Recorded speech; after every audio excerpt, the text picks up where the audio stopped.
I'd love to spend some time with him. It seems the simplest solution. Well, all right. But please leave a note for Dixie so she'll know where he is. Of course. And maybe I'll have a chance to talk with her when she comes to pick him up. You go on ahead. Adam Jr. and I'll be fine. I don't like this. I don't like it one bit. It is just not like Dixie to forget about her own son. Why did you come here? Why can't you leave me alone? I'm sorry.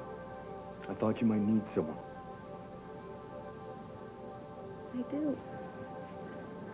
You're not to blame for anything that happened. Will knows.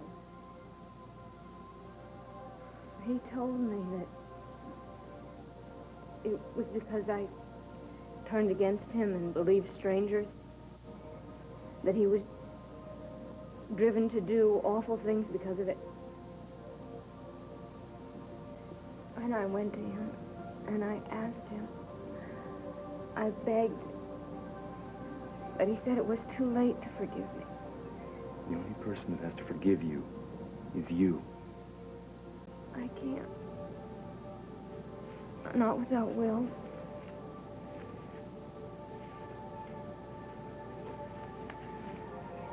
Don't you see? That wasn't Will talking to you. It was your own guilt. You're blaming yourself for things that you had no control over, and that's wrong. Listen to me. What you heard, you may think that that's the truth, but it was a lie. It was guilt. And believe me, I know how guilt can destroy you inside. When I committed my father to that mental hospital, I beat myself up, just like you're doing now. It's different. Your father didn't die. In my soul, I felt like I had killed my father the minute that I signed those commitment papers. I believed that if I'd been a better son, I would have taken care of him. A better son would have loved him enough to make him well. I hated myself for being ashamed of him and for having failed him. I know you're trying to help, but you're not. What I'm trying to say is that sometimes awful things happen to the people that we love, and nobody is to blame. You didn't kill your brother, Dixie, any more than I made my father sick. Only because you want it to be. It puts it into a context that you can understand. But Dixie, if you convince yourself that you're to blame for this, you're just going to destroy yourself inside, and I couldn't stand that. Yeah, what happened? Yeah, well, I care. I'm not just going to stand by and watch you destroy yourself. Please don't ask me to do that. Let me just take you away from here. I don't want to go. I don't want to leave Will. As long as you love Will, he won't ever be alone. I promise. Please, come with me. Let me take you home.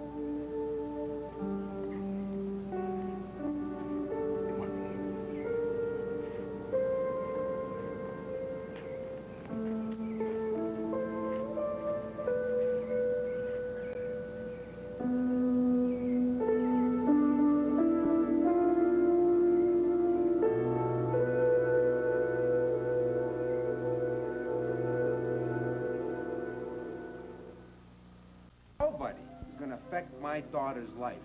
Not you, not the courts, and not your client. Trevor, I think you're right. Business has got to be pretty damn desperate, Olivia. You go chasing Janet's ambulance. Dames. What is it with you? Janet gives birth, all of a sudden, you and Natalie get all soft-hearted and soft-headed. Let me tell you one thing about mean Janet Green. You give her an inch, she'll take your life. Just when you think she's all calm, cool, and collected, that's when you gotta watch your back, sister. I don't care if I gotta post half of Pine Valley's police force right outside that nursery door. I'll do it. Hey, calm down. Hi, Olivia. I'm not calming down until I see Janet Green in a paddy wagon headed back to the big house. Natalie told me you were upset. Yeah. Did she also tell you that Janet's after my kid? She wants her mitts on my kid, and she's putting her lawyer up there to talk about it. I don't care if the President of the United States pleads the case. She can talk from here to high heaven. Nobody is getting near my kid, not near my squirt, no way. You are absolutely right. It would be a big mistake. She's not a fit And mother. as far as I'm concerned, she gave up the rights to her kid the moment... What did you say? I said I agree with you. I agree with you. If you would let me get a word in. Oh, I'm sorry. I'm just not cool, calm, cool, and collected when it's come from my daughter. All right, let her talk. Go ahead, Livy. Speak your piece. Trevor, I don't think there is a judge in this state who would let Janet take that baby into the prison system. Then why are you representing Janet? She should be back up the river where she belongs. That'd be better for everybody. I appreciate your concern, but I just don't think you're being fair. Fair to Janet? No, actually, I mean fair to Amanda. I think there is a way to solve this mess that's going to give her a chance at a happy life from the start.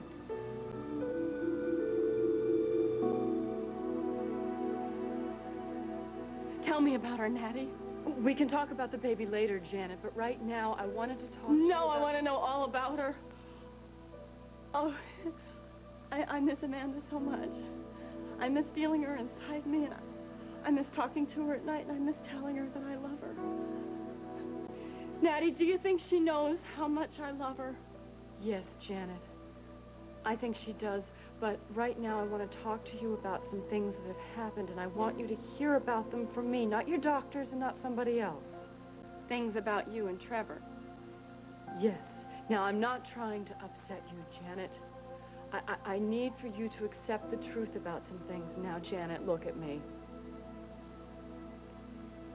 Janet. I love Trevor, I always have, and he loves me, and we're going to get married. Do you understand what I'm saying to you? I really love Trevor, Natty. Yes, I know you did, but it's time for you to let go for your own good. Janet, when I saw that sweet baby, when I helped her take her first breath, I was reminded about how fragile and delicate life is.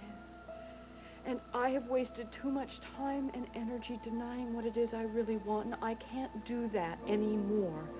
Janet, that baby is a miracle. And she makes me feel as if we all have a chance at a new beginning. No, not me. Janet, you're going to get better. You have doctors and people who care about you. Like you? Yes, like me. But not Trevor.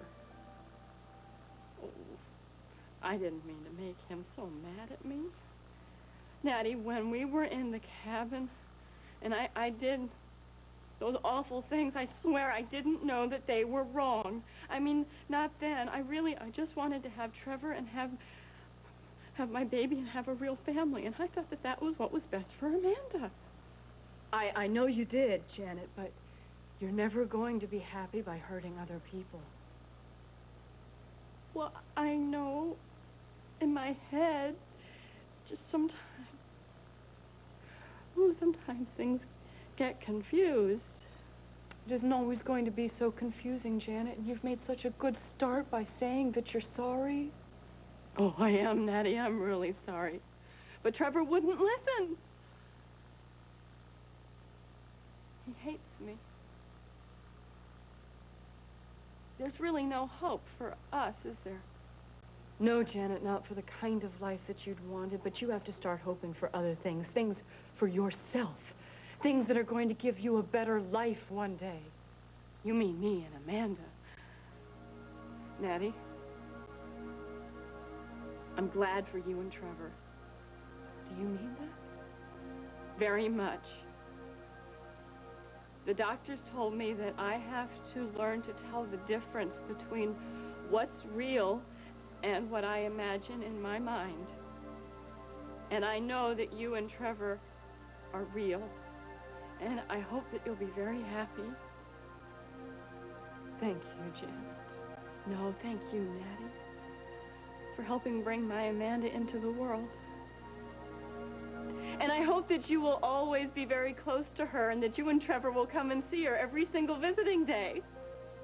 Janet, we have to talk about the baby. It's my favorite subject. I know that you only want to do what's best for her. Well, of course I do. I am her mommy. Janet, there's no easy way to say this. I want to adopt your baby. I want to raise her.